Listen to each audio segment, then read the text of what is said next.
Good evening, everyone.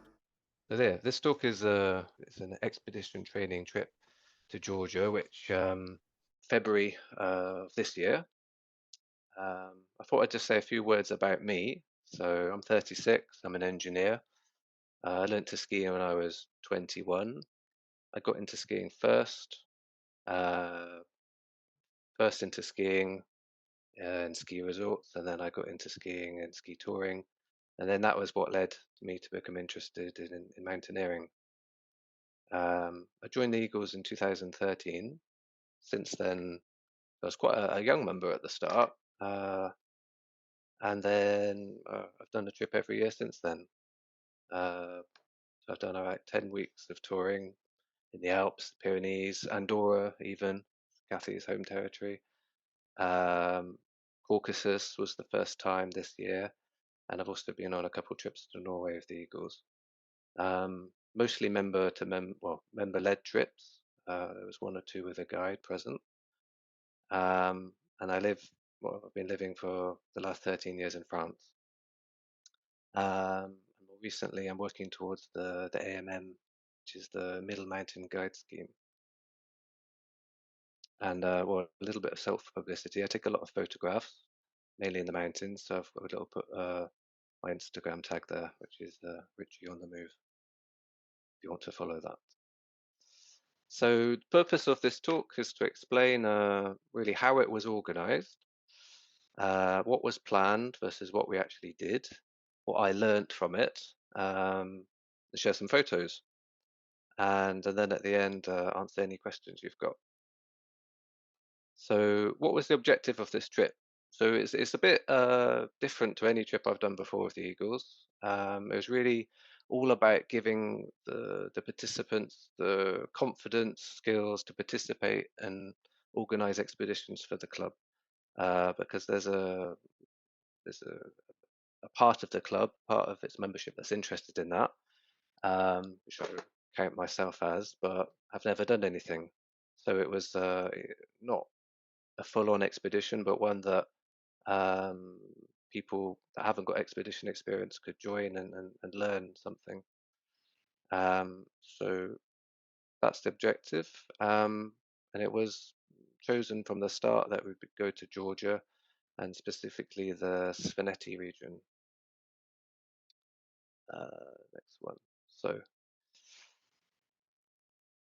what did we want to learn? So we actually took a little bit of time to talk about that at the start.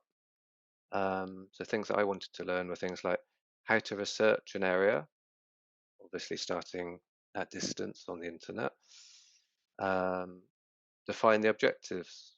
Um, okay, we're going to go to Svaneti, but what exactly are we going to do?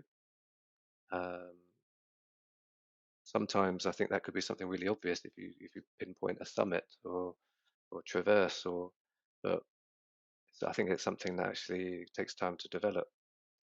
Uh, Specifically choosing and taking the right equipment for what you're going to do. So uh, we we decided very early on we're going to go camping. In particular, you know, what we're going to do for food, how you're going to cook your food, how you're going to look after, well, how you're going to get water, logistics, getting there, um, how to sort of make arrangements once you are there, planning for emergencies, things like that. Um, how to continue getting information once you arrive. And then in addition to that, also working on some technical skills. So a bit of rope work, assessment of the snowpack, and adapting to the unexpected, which you find later we had the unexpected. Um, so meet the team. So Susie Aman organized the trip. It was her idea. Um, we had, um, in fact, I've got a little bit of a schema here. So the trip was originally organized in 2020, and we had always one guide involved. That was Andy Perkins at the start, and then we had Declan, Elsie Blackshaw, myself, Alan Hosley, in the original group, and we spent quite a bit of time planning the trip, but because of COVID, eventually had to be postponed. And then in 2023, we actually went, and then we had a slight change in the team. So Rick Marchant stepped in because Andy Perkins wasn't available, and then we had Dave Smith and Ollie Lawrence join us instead of Declan and Elsie. And there on the right, you've got a little bit of a taste of Georgia. Uh, why did we go to Georgia? We say it's relatively close to the UK. It's not the other side of the world. Um, there are no mountain huts open in the winter, um, or in the spring, unlike the Alps or what you might find in Western Europe. So there is, I'd say, more scope to explore or freedom to camp in areas that are going to be quite isolated. Ski resorts, not many, and there's a cultural interest. It's not like Western Europe. It's a bit different. Um, how did we get there? Well, the group was actually pretty widespread, which is interesting from a planning point of view. So there were three people based in the UK, two living in France, and one living in Finland. So we decided we all met up we all took flights individually to Istanbul. We met there and then got a next flight to Tbilisi altogether, which was sort of a deliberate choice so that uh, the airline, I mean, would be guaranteed to get us all to Tbilisi at the same time. We wouldn't get separated, and therefore, like our onward travel wouldn't be too disrupted. Um, the advantage of Turkish Airlines was, well, compared to the others, was you had a very generous bag allowance. We had up to 32 kilograms each, which was quite important with taking tents, and actually that was more than enough. Um, Schedules were pretty good, but probably the negative point is that they're only flying into Tbilisi, which is quite far away from Svaneti, and the price was reasonably expensive, and I think you could get cheaper than that.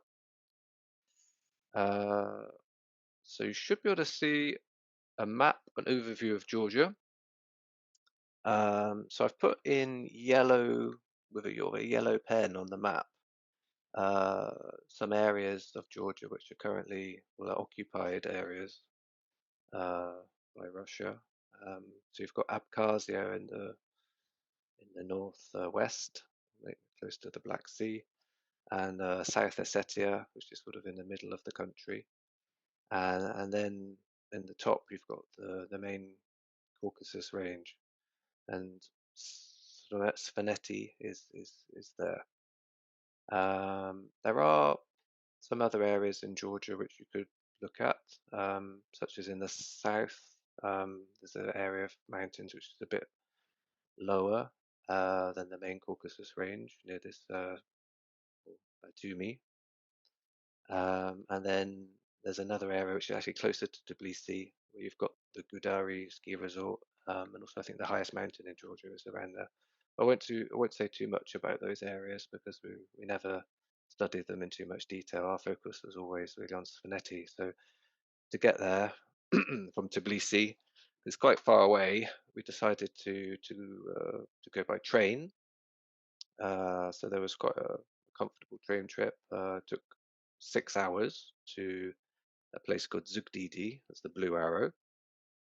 And then from Zugdidi, we went to Mestia in a van, which we booked in advance, and that took 5 hours, which is quite a lot longer than Google Maps would tell you it would take. Um, that all worked quite well. Uh, Here I've just got, well, a couple of photos. So the train trip was really nice. In Tbilisi itself, it was quite warm when we arrived, but started to rain, and then during the train trip, we're traveling through a really sort of snowy landscape. Uh, Trains are pretty modern, so stations not at all.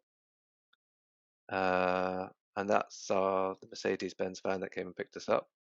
And you sort of get a little bit of an impression of what the road was like in the heavy snow. Um, it's quite interesting. Um, After we got to Mestia, we chose to use a person that was recommended to us by our first guest house. Mestia is the main town is Svaneti, and it's got plenty of hotels that you can book with booking.com. So it's quite easy to organize getting yourself to Mestia and staying somewhere. And then once we were there, um, there's a lot of these Mitsubishi Delicias around, which are really good to take. Well, we were 6 people with skis, and I think it's a 4-wheel drive. Um, I think that doing it yourself, DIY, could also be an option, but I think difficult to guarantee getting a sort of a winterized vehicle into Tbilisi or from an airport.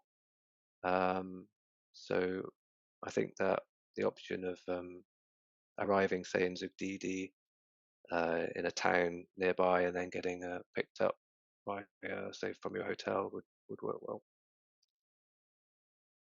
Um, say a few words about research because we spent a lot of time on this trip researching. Uh, that was the point. Um, is sort of how to organize that part of the trip. Um, so I think there's a few different areas to look at. Um, there's journals and books. So first of all, looked at the obviously the Eagle Ski Club yearbook. The Alpine Ski Club uh, has one as well, which is available on the internet, which had some quite useful articles, descriptions of where they'd been in the last 10 or 15 years. There's the Dave Wynne Jones Expedition Handbook, which Kathy just talked about, and there's a YouTube video.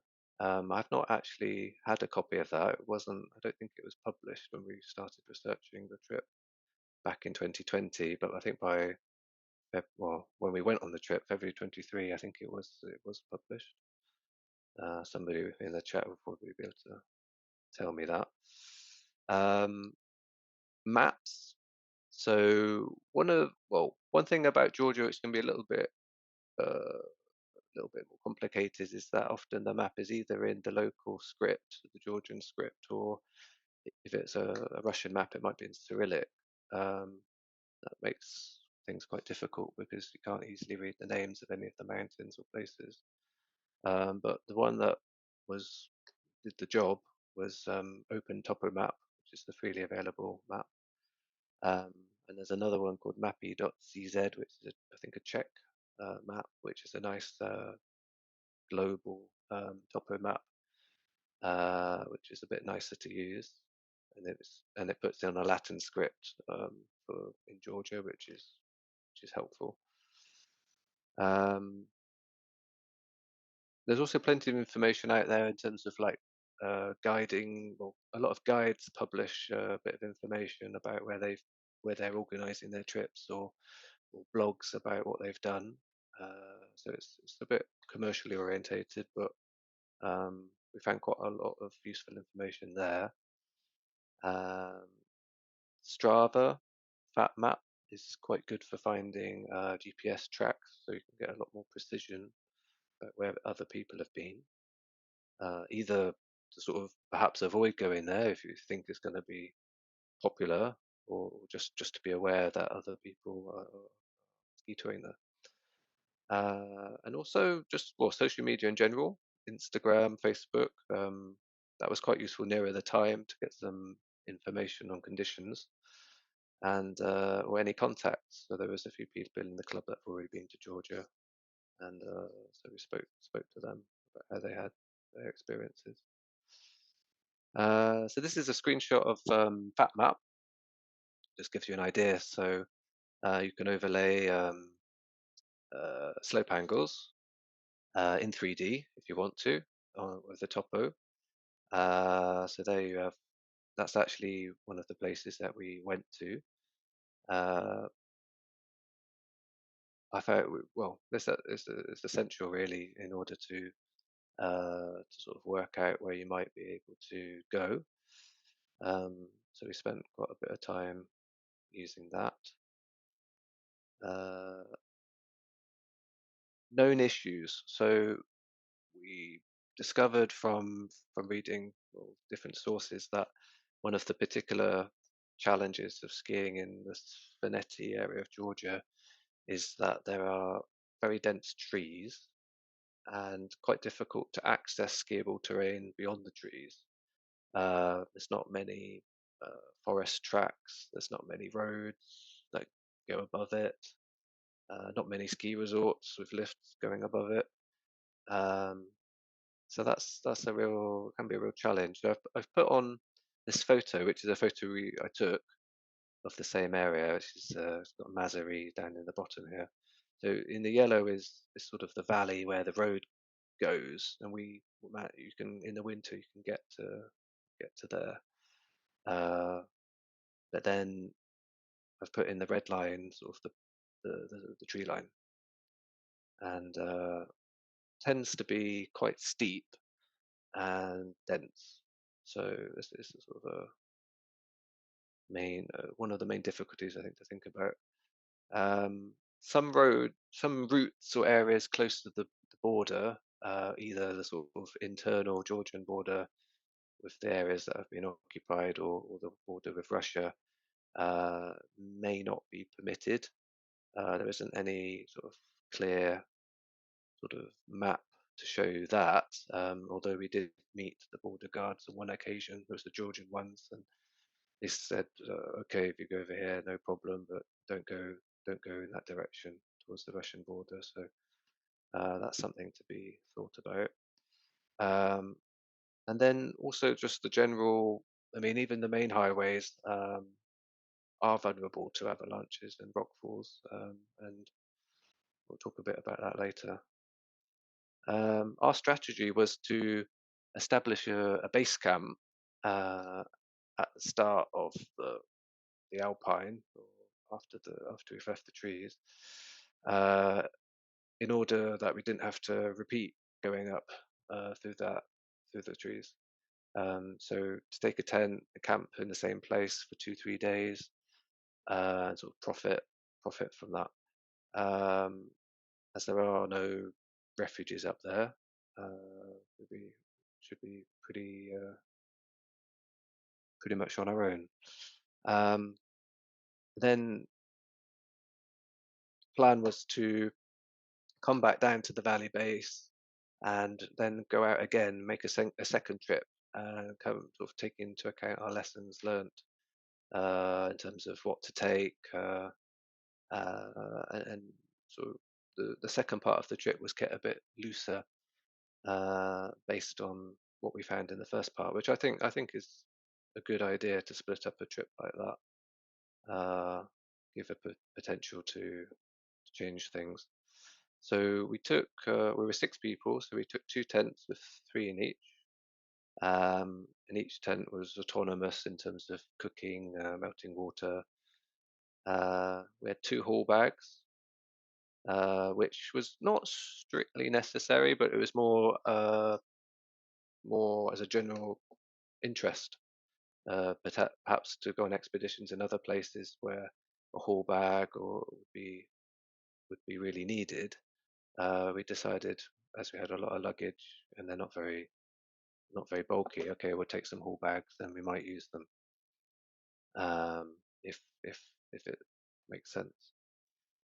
And then each person in the team was autonomous for their own food. We were mainly eating freeze-dried food for breakfast and dinner. And we did take glacier kit because there are some itineraries that we researched that were on glaciers. So we researched in detail 2 areas. One of them on the left, number one, was next to a mountain just over 4,000 meters called Lala, which is we plan to access from this the road that you see here going up to Mestia.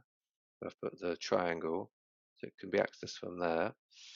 And then the second place was Ushguli, which is inside this circle number two.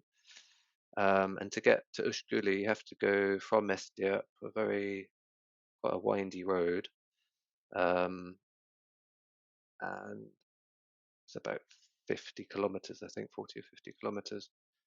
Um, so our main interest was those two areas, but we also did a bit of research around Mount Ushba, which is just a bit north of Mestia, and also in an area off to the northeast.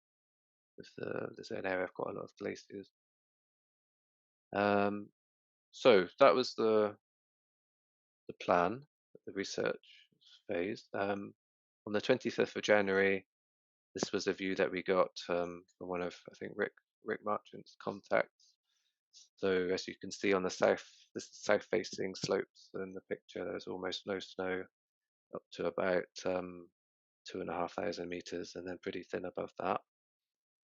Just for orientation, what you can see down in the bottom here is Ushkuli, and then beyond that, I think the peak on the left there, that's Ushba, the twin peaks, and then the little white one over there, I think that might be Elbrus. So the highest mountains in the back is like the main range of the Caucasus. Uh, we arrived on the 18th of February, and it snowed a lot, which is in some ways a good thing. As you can see, yeah, on the left, we had about, well above the knee. I think this is the door of our hotel on the right.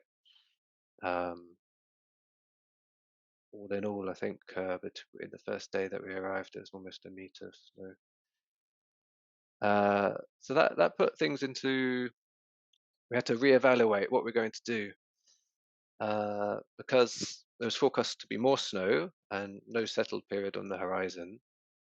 Uh, Snowpack was quite dangerous. There was a faceted layer from a long dry spell, especially on the northern cold faces.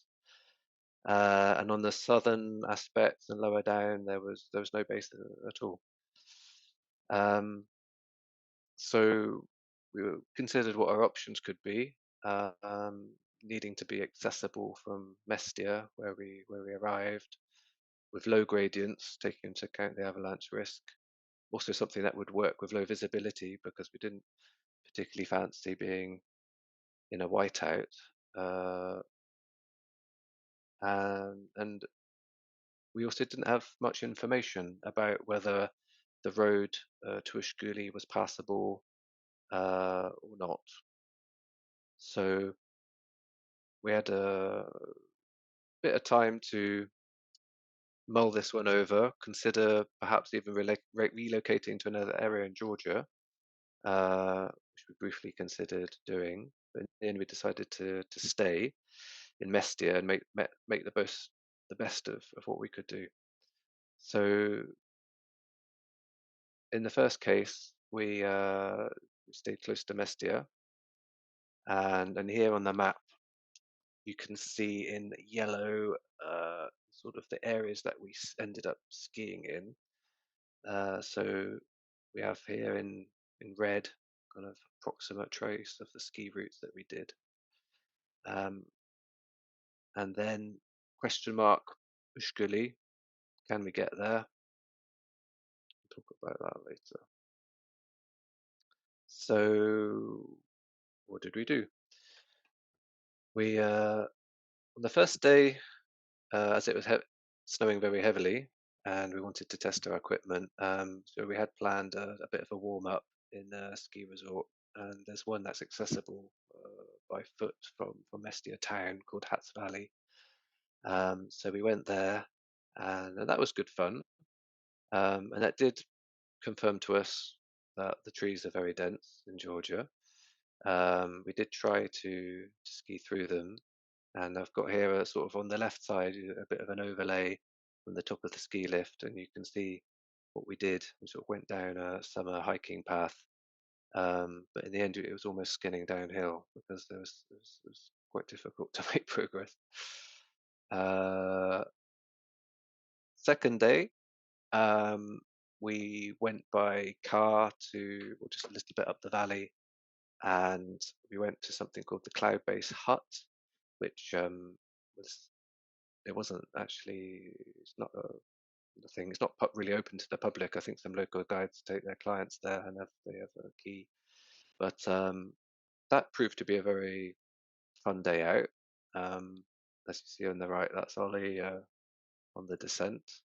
The weather was still pretty there was, well, low cloud, but starting off low and getting up to the tree line was quite a good day. Um, whilst we were sort of waiting for the weather to improve. Uh, on the third day, we went a little bit further afield. Um, we went to Mazari, which is just a bit northwest of Mestia, and we went off in a place called the Guli Valley, uh, which was quite a flat route. So we chose that, I mean, to avoid the avalanche, or to avoid avalanches. Um, and also because there was something of interest. There was a chapel indicated on the map. So you can see on the right us heading up through this valley, which was very beautiful. Um, then we had the first sunny day, so we decided, okay, we'll profit from our tracks that had been made the day before. We won't have to break trail in 80 centimeters of powder snow because we'd seen what looked like a suitable camping spot. So, okay, as the objective of the trip, this wasn't where we were planning to camp at the beginning, but we thought, well, it's important that we go out to do that to learn. And so we set out from Azari towards this chapel, and we've got a picture on the right there. That's Alan, um, and he's got the haul bag. Uh, This is another picture with me at the front. I've actually got a slightly different version of the haul bag, and I think it's the sort of the Dave Wynne Jones version, which is a stick, plastic, it's a sort of a plastic pole that Dave Smith had created, which is quite good because it stops the bag sort of running into your ankles when you're descending. Um, First time that I'd ever used a haul bag, and I found it to be brilliant. Sort of kept in the track really easily. Uh, don't feel any weight. There wasn't really any resistance. I mean, it was brilliant. Um, not I didn't use it in very difficult terrain, I have to say, but but as a way of getting up to a campsite, I thought it was well worth doing. Uh, Setting up the camp. So some factors to take into consideration: flat, large enough because we had two tents, in a safe place. So we're thinking about well, principally risk of avalanche from the surrounding terrain. If possible, access to liquid water because we had enough gas to melt all our water. But if, as we had discovered, there was a river just close by, that's going to save a lot of gas and a lot of time. It could also perhaps be a lake, but it's for a camp spot be a big plus. Um, this is I think only the second time that I'd ever camped in the snow. Um, so it was quite a good experience, quite fun to do it. We sort of stamped out a wide platform. First of all with skis, and then afterwards, as it got more and more compressed, with our feet. And then the key thing was to wait 20 minutes or so for it to sinter, so for the snow to sort of all go hard.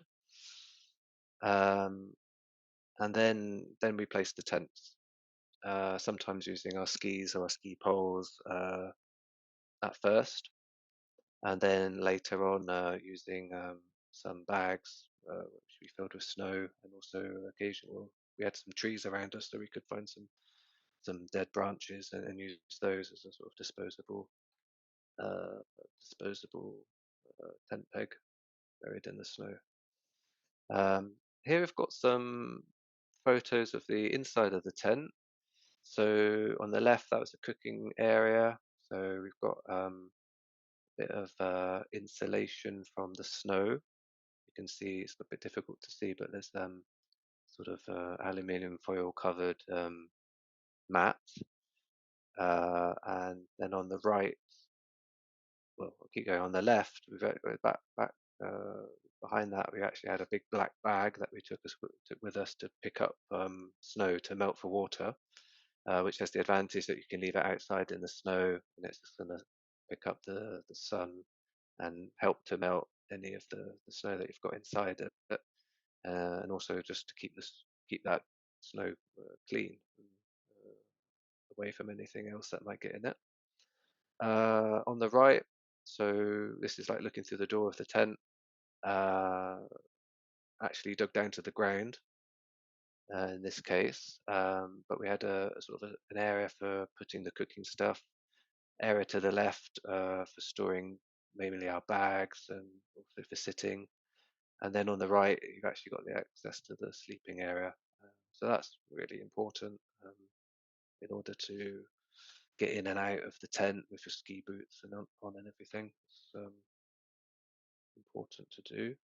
What was it like winter camping? So I don't know in the audience, maybe there's many of you that have done that before, or maybe you've never tried. Um, so in terms of temperatures in Georgia in February, one night it was -18. Most of the nights was sort of -15, -12, that sort of thing. Um, so with the sleeping bag that I had, it was no issue with the cold. I think it was rated to -20 for comfort. Uh, there's a bit of debate in the team about ventilation, because if you have some ventilation in the tent, that's good because it avoids your breath causing or condensing on the inside of the tent and falling on you. Uh, but we had perhaps a bit too much ventilation, which get a very cold nose. Um, I'll just say that getting out of the sleeper bag in the morning demands quite a lot of motivation, and getting the ski boots on even more so. It's not like waking up in a warm chalet, uh, but I think it's worth it. Uh, Sleeping with anything like your inner boots is really essential. I think it's essential to protect your feet and all of your clothes that you're planning to wear the next day. Water bottle, stop it freezing, and perhaps any electronics that you may have because they're not going to work if they go down to -20, or it might not work. Um, Overall, it's pretty cramped, so I think it takes some time to sort of master this game of Tetris where one person is doing, I don't know, putting on their boots, another person cooking, another person has to wait whilst the others do that. But that all became a lot easier as sort of got into routines. Um, Something that we did, not really because we had to, but as just to learn, was how to build a shovel up. So there's quite an interesting article in the yearbook about that, which will go into more detail. But essentially, you put a load of bags on the ground, you put a load of snow on it, you let it sinter, and then you dig out the bags and you make a hole. We actually use that as a sort of quite a luxury toilet rather than as an emergency shelter. But I mean, it didn't take very long to make, and the space inside was, I mean, amazingly felt the benefit immediately.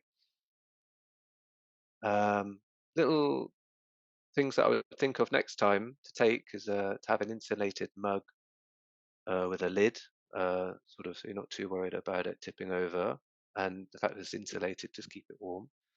Um, Non-ski footwear. So I had some down booties, but which were warm, but actually walking around sort of a tent, something which is a bit more grippy and waterproof would be much better.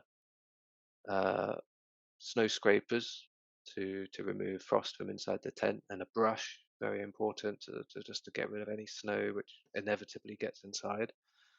And I also had a sleeping system with one mattress, an inflatable mattress sitting on top of a foam one. And I thought that was really good because uh, originally the idea was a bit of redundancy, but the insulated mat was absolutely brilliant just to move around and to sit on another bit of the snow, or even outside. Just have somewhere to put yourself not directly on the snow is really great, and it's something that's kind of indestructible, unlike a inflatable one. Um, going to speed up a bit. Uh, we then went. Then really we had good weather, sunny. So we went from our campsite in the Guli up towards some place called the Guli Pass, which is yeah, almost 3,000 meters. And behind in this photo, you can see somewhere, I think Lila, which is that 4,000-meter peak we talked about at the beginning. Um, so that was a fantastic um, day up to the col, uh, getting more information about the snowpack. Things were settling down, let's say, better than we might have expected. So that was good news. Uh, and then a nice descent down. So that's Ollie on the right, with Ushba, which is Twin Peak Mountain behind. Uh, that's the nice thing about camping, is you get to experience little views like that, stars. You've got the lights inside the tent.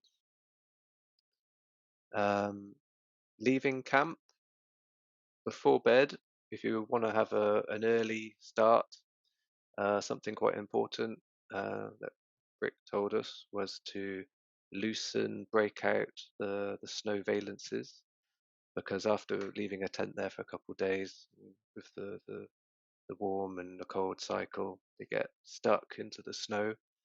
And that's the same thing for any guy ropes and anchors.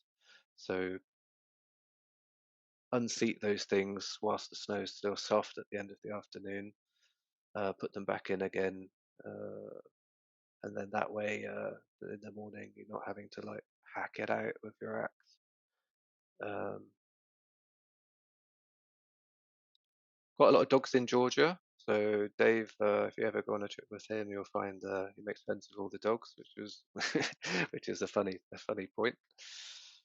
Uh, this is then the next day we went back to Masari actually, and then up the other side of the valley to something called Masari Peak, which mainly was in the trees, but then it turned into a pretty nice ski tour, and could have been, I think, a much larger ski tour on another occasion. That's the view of us with Ushba behind. So it's a very nice camp spot. And then we went over to Ushguli. So we decided, well, with the good weather that in like 2 or 3 days, we thought, okay, well, the roads must be a bit safer now. So we booked the local taxi to take us to Ushguli. That gives you an idea a bit like what that road's like. We've got two photos there, left and right.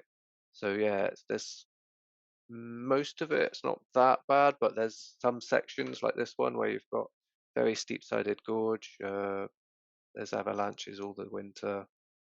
So yeah, not somewhere you really want to be just after a snowfall, and I think some risk of rockfall too. But that's where you need to travel to get to Ushguli, which is a UNESCO World Heritage Site, known for all these towers, which are very old.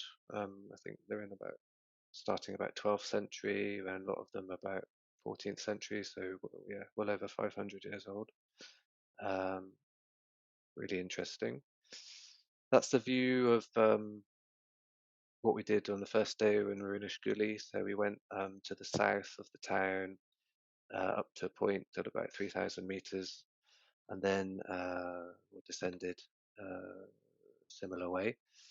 Um, just trying to get a bit of a feel of what the conditions were like there.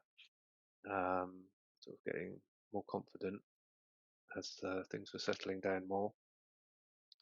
Um, Probably an important point to say is here we had a quite a small window of good weather in Ashguli, so we decided at this point not to take our tents because there wasn't really enough time to say get out with the tents and then have some time in the place exploring and come back. So as we'd already uh, spent a few nights camping and learning, it was decided amongst the group that we would not camp on the second part.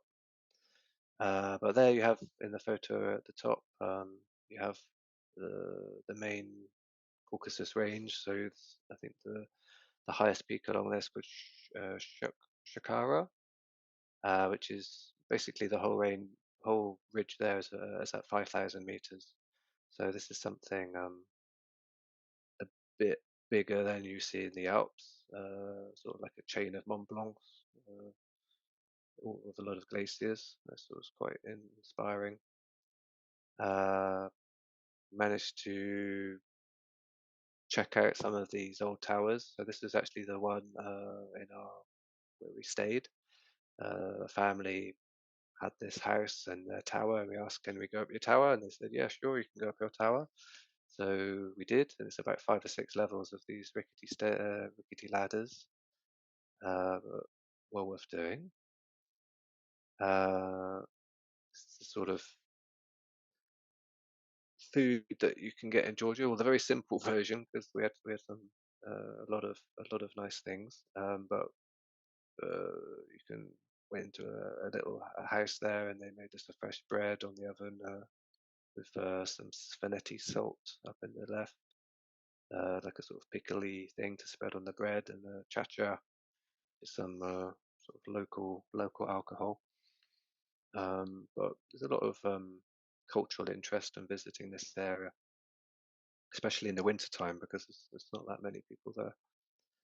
Um, After that, we went up a valley called the Enguri, or the Enguri River, to the northeast of Ushguli. Uh, on the right, you've got a view looking up the river towards again. You've got the sort of the 5,000 meter peaks beyond. Um, we then went up.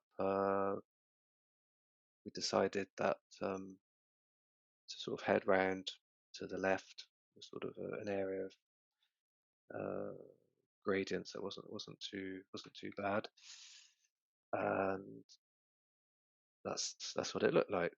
So you've got Susie on the right there. Behind her, actually, it's quite interesting. That's the sort of continuation of the valley. And had we had more time, we that was our original plan was actually to try to camp at the end of that, which looked to me like a good place to go because the trees are a bit thinner, the angles of the slopes a bit more, a bit sort of more manageable, yet being very close to these really steep faces, which I think could be quite spectacular.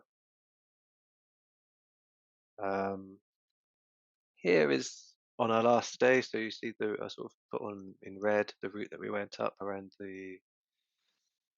along the river, and then we actually sort of went behind this ridge and ended up where the arrow is. And on the right there, you can see our tracks. So we didn't get to the summit because in order to do that, you have to traverse an area which is a bit more sort of 35 degrees. We didn't feel confident to do that, but you could go to the summit, um, which is well, it's the same summit on different angles. There could be possible to do that, but uh, nobody else. There was a few other groups in Ushguli, and nobody else had done it yet, and so we didn't decide to do it either. Uh, and that comes to the end of the presentation. I wanted to thank the Eagle Ski Club for all its support because the club did participate financially in this. There was a grant um, to all the team, uh, including those that participated in the planning in the previous years, but due to COVID and other things, they weren't able to join us. And also to Steve Wright, who lent us one of his tents. And will open it up for questions. All right. Hi, Tim. Hello. Yes, it was just a question about the planning.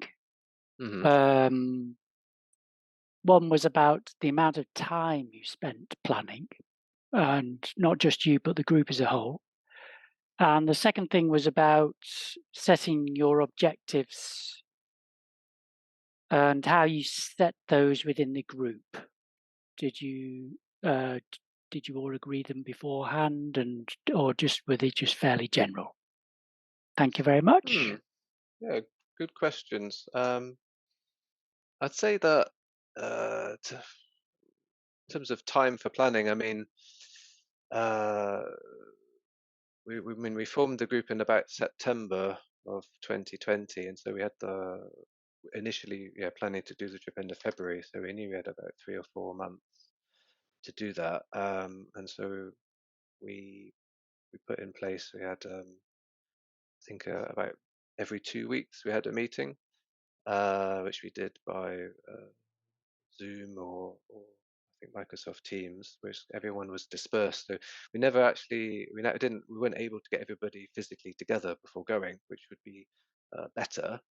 And due to well, the fact we were living in different countries and also because of COVID, that wasn't really ever going to be possible. Um, and then I'd say, in a way, we sort of indulged a bit in the planning because I mean, you can research. I mean, endlessly, like looking up at blogs, looking at maps, planning different possible routes. So I think we went. We did quite a bit of that. Stored it in a. Uh, we used in the end sort of a WhatsApp group and Google Drive to sort of store the information of the team.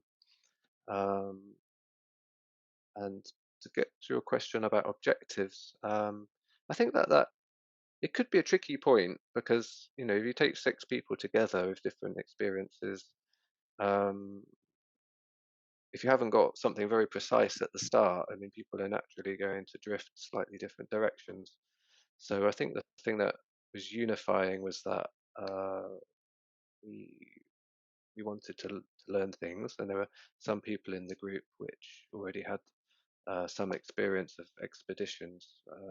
For example, they'd been to some club trips to Canada or Alaska or I think Greenland, um, and so they were quite willing to, yeah, share those experiences of practicalities of say living in a tent or this sort of thing.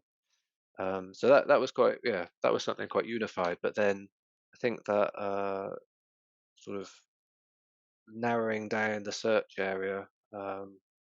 In the end, it just sort of had to come down to a bit of a vote because different people in the team decided, okay, I like the look of that area, I like the look of that area, and then you had to sort of try and sell it to the rest of the team, and then in the end narrow it down to like our sort of priority A, priority B. Um, hope that answers your question. And Tim, you had another question? I asked them both at the same time, so he's answered both questions there. Yeah, it was just Okay. the interesting point about the objectives. Really, was Mm. presumably in the end the club, the expedition leaders were the ones who you effectively made the decision as to roughly where they were going, because you Mm. can't have everybody, because No, Georgia no. is quite That a big area. Yeah, no. It was already selected from. Well, Susie had the idea to do the trip, and so it was already decided, really, of Svaneti. although we did have a look around at sort of more from like, okay, what could be a plan B? What Yeah. else is there? Yeah. So that was already decided. So really, we spent all our time looking, okay, where do you want to go in Svaneti? Like, where could you go, which is more than a day's travel, uh, which would warrant taking tents. So that was sort of the beginning. Like, where can you go for 2 or 3 days and camp and have some interesting objectives? So it went along in that sense, but then we didn't have. There was never, okay, we want to climb this summit or that summit, or it was then Okay. Right. each of us came up with ideas, and I think it was a bit different because I think in a regular expedition, I think you'd have a leader at the start, and then this one, it was sort of on purpose, even though we actually had a guide in the group, and people that were quite, say, more experienced than others. Like, I was one of the less experienced people. The idea was to sort of let each person participate in this uh, choosing and try to sort of as if they were the leader. But then as we got further down the line, we tried to have a consensus, but in the end, yeah, there was a sort of some final decision was made by Susie. Okay. Thanks. Yeah. Declan, you have a question. Thanks, Kathy. And thanks, Richard, for an excellent presentation. Yeah, just a comment really, and the question. Firstly, yes, I can see in your presentation, Richard, all the planning that went into this. And in answer or to come in on Tim's question, this was an experiential sort of process, and the group sort of met many times over Zoom and over the years while we were in COVID, working out some of these objectives for ourselves. Actually, there wasn't a package that we sort of bought into. We sort of were planning the expedition de novo.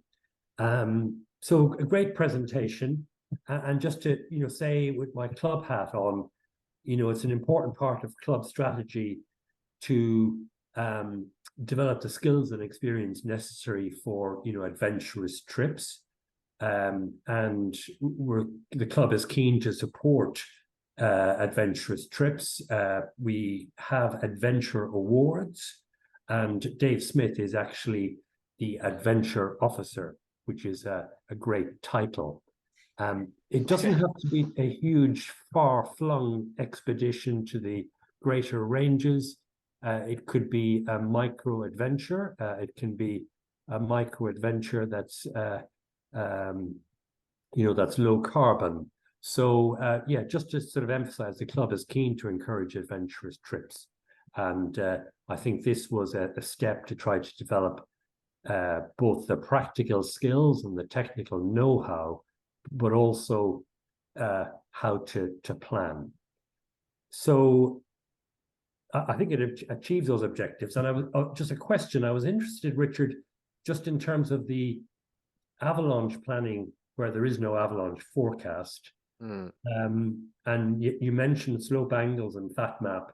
Were you able to use fat map on the hill, or did you download slope angles onto maps, or did you use snow pits? How did you assess avalanche risk?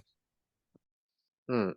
Well, that's right. I mean, in Georgia, there is no avalanche forecast apart from the beginnings of one, I think, in the Godari ski area. Um, so you don't have that as that you don't have that input. Um, so that's very different. I mean, in the planning, we had the slope angle overlays, and so we were looking to plan routes which sort of went through terrain was not exposed to, not going through 30 degrees. Uh, but sort of in the field, I always had to be careful if there were differences with the maps and what we actually saw. And then we actually we did dig some snow pits with Rick, and Rick helped us interpret that. But I'd say at the end of the day, as Rick, I mean, was well, we had a guide invited into the group really as a sort of let's say a safety valve. So we weren't really making that final decision ourselves, and so Rick was there to provide the guidance on the avalanche risk, interpret what we were seeing. Hi, Richard. Hello. Can you hear me? Hi. Yes, I can. Yeah. Yeah, that was a great talk. Thank you. I just wondered if there's a sort of general consensus as to what works best, haul bags, or I know that some routes on expeditions have used like mini pulks made of like children's sledges with like rails at the side and then a sort of harness. I don't know whether was that discussed at all, or were you always going to take haul bags? I think I mean our trip has it. We'd already targeted Georgia. I think in Georgia, I mean it's alpine terrain, and so using haul bags or sledges is never going to be very. It's not going to be great because in your sort of typical ski mountain nearing terrain, you're going to have a lot of problems. I think Dave Wynne Jones's talk on planning expeditions is quite good, and he was explaining kind of the problems that you're going to have doing that. Personally, I don't have any experience with using sleds or things like, as you say, like a child's sled. I know that Rick on the trip, I mean, he's done a lot of things in, I think, Antarctica and Greenland, and so perhaps if you've got a much heavier load, then to have something like that on flatter ground is sort of better.